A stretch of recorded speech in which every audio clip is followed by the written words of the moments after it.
Of law में ये क्यों नहीं जाते? अपने नेता के खिलाफ जाएं, राहुल जी के खिलाफ बोलने पे नेता के ऊपर टमाटर तो फेंक सकते हैं, हिंदुत्व के खिलाफ बोलने पे चुप बैठ जाएंगे क्यों? ये बताइए, महिलाओं के अपमान पर क्या बोलेंगे? अरे बिल्कुल बोलिए, हर चीज पर बात कीजिए, लेकिन ये आपका ये आईएसएस प्रेम, ये आईएसएस प्रेम, ये बोको हराम प्रेम कब खत्म होगा भाई? उस पर ये लोग क्या नहीं, कह दीजिए ना उत्तर प्रदेश को कि हमें बस 19% की वोट चाहिए, कह दीजिए प्रदेश के वोटर को, कह दीजिए हमें मुस्लिमों से मतलब है, हिंदुओं की तो हम जितना अपमान हो सकेगा करेंगे, मंदिरों का भी अपमान करेंगे, हिंदुओं का भी अपमान करेंगे, सबका अपमान करेंगे, हिंदुत्व का भी अपमान करेंगे, उनको गाली देंगे, सीधा कह दीजिए ना। कब तक ये राम के बच्चों? अरे हम तो बिल्कुल नहीं कर रहे, ये आप कर रहे हैं भाई, ये आपको अपने पूर्व केंद्रीय मंत्री जी को जाकर समझाना चाहिए कि इस तरह से अपमान ना करें। यहाँ पर बोलती हूँ कि थोड़ा सब्र कीजिए। अनिला जी बहुत देर से चुप हैं और उंगली उठा रही हैं कुछ कहने के लिए। अनिला जी, मुद्दों पर चुनाव कब होगा इस देश में? देखिए, मुद्दों पर चुनाव होना चाहिए और भारतीय जनता पार्टी ऐसे राजनीतिक दल है कि जो निरंतर 365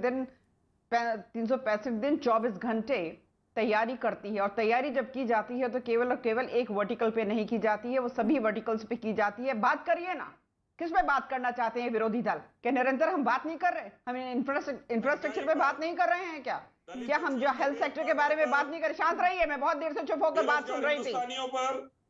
और ये बोल रहे थे, यहाँ पे इलियास बोल रहे थे वल्लभ भाई पटेल के लिए कट्टर हिंदू, कट्टर हिंदू। हिंदू का मतलब कभी भी कट्टर नहीं हो सकता, क्योंकि एक किताब के द्वारा हम गवर्न नहीं होते हैं। हमारे हाथ में एक किताब नहीं होती है जो ये बताए कि ये करो, ये नहीं करो, ये काफिर है, इसकी गर्दन जो है कलम कर दो। हमारे पास एक किताब नहीं है। पूरा सबको अपने आप में संभालने वाला ये धर्म है, तो कृपया करके कट्टर हिंदू वाला शब्द मत इस्तेमाल करें। और सुरेंद्र राजपूत जी, चुप रहिए इलियास जी, मैं आपके बीच में नहीं बोल रही थी। और सुरेंद्र जी, आप कह रहे थे ना कि मुकदमा दायर कर दे, चिंता मत करिए, चिंता मत करिए, उत्तर देना पड़ेगा, मुकदमा भी दायर होगा। आप कह रहे थे ना कि जैसे कि इस्लाम में कुछ लोग अच्छे होते हैं, कुछ लोग खराब होते हैं, जो खराब लोग होते हैं वो आतंकवादी बन जाते हैं, ऐसे हिंदुओं में होता है। तो लिख देते ना आपके नेता नाम। किसका नाम लिखना चाह रहे थे? आरएसएस का नाम लिखना चाह रहे थे।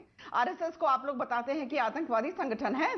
इस देश की जनता से पूछ कर देखो कि आरएसएस जो है एक आतंकवादी संगठन है, यह देश हित में कार्य करने वाला एक ऐसा संगठन है जिसे आप जैसे लोगों की कोई कौड़ियों की जरूरत नहीं होती है। ये वही सलमान खुर्शीद है ना। प्रीति जी, एक सेकंड दीजिएगा, मैं पढ़कर सुनाती हूँ। इनकी दूसरी किताब थी एट होम इन इंडिया, जिसमें इन्होंने लिखा था Salman Khurshid on the 1984 Sikh genocide.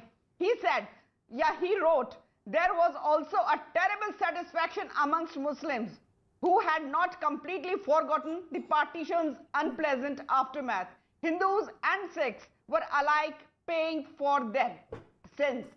इनका कहने का अर्थ यह है कि जब सिखों का जनसंहार हुआ था 1984 में, जब कांग्रेस की एक बड़ी नेता का पॉलिटिकल असैसिनेशन हो गया था, उस पर सलमान खुर्शीद ने कहा कि आज मुसलमानों को बड़ी आत्मा उनको शांति मिली होगी, क्योंकि 1947 के जो घाव थे उनके भरे नहीं थे। हिंदुओं और सिखों ने जो उनके साथ किया था, आज कहीं ना कहीं उसका अनिला जी की इस बात का जवाब दीजिएगा।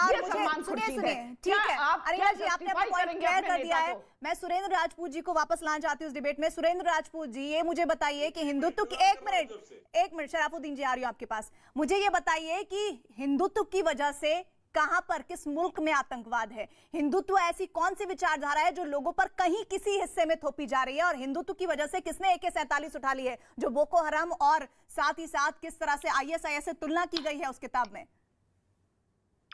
आपने कभी लिट्टे का नाम सुना है प्रीति जी? आपने तो सुना ही होगा, आप तो बहुत सीनियर पत्रकार है, आपका हमारा तो साथ बहुत पहले से। एक बात आप बताइए, देश का पहला आतंकवादी नाथूराम गोडसे कौन था? आप हमें बताइए, किस विचारधारा से प्रेरित उसने हमारे बापू की हत्या की थी? आप मुझे बताइए। मैं फिर से कहता हूं कि हत्यारा था ना। आतंकवादी और हत्यारा में एक बड़ा फर्क है। नहीं, वो महात्मा को मारने वाला आतंकवादी ही था। जिस विचारधारा से प्रेरित होके आया था वो आतंकवाद की विचारधारा थी। आप मेरी बात को समझिए। दूसरी बात मैं आपसे कह देता हूं, एक चीज को बिल्कुल बहुत स्पष्ट रूप से समझ लीजिए कि मैं फिर से कहता हूं कि भारतीय जनता पार्टी के लोग और कुछ इनके संगठन के लोग जो देश विरोधी गतिविधियों में हैं, वो धर्म के पीछे छुप करके शिखंडी की तरीके से छुप जाते हैं। उसी तरीके से जैसे जब हम सीमा पर प्रश्न करते हैं तो सेना के पीछे छुप जाते हैं, जब हम चंदा चोरी के ऊपर प्रश्न करते हैं तो भगवान श्री राम के पीछे छुप जाते हैं, जब हम कहते हैं कि हमारे बच्चों को, करोड़ों बच्चों को रोजगार दे दीजिए, तो फिर कहते हैं जय श्री राम की बात करते हैं। हम भी जय श्री राम कहते हैं, हम भी जय सिया राम कहते हैं। और ये वो लोग हैं जो सीता मैया को काल्पनिक बताते हैं। अयोध्या में 180 फुट की मूर्ति भगवान श्री राम की तो लगा रहे हैं प्रीति जी, लेकिन माता सीता की मूर्ति नहीं लगा रहे हैं। अगर आप नहीं, पर ये प्रश्न नहीं होंगे। अगर माता सीता को काल्पनिक बताते हैं तो कांग्रेस पार्टी भी वो बात याद कर ले, किसने कहा था कि राम एक काल्पनिक पात्र है, ये भी आपको याद होना चाहिए।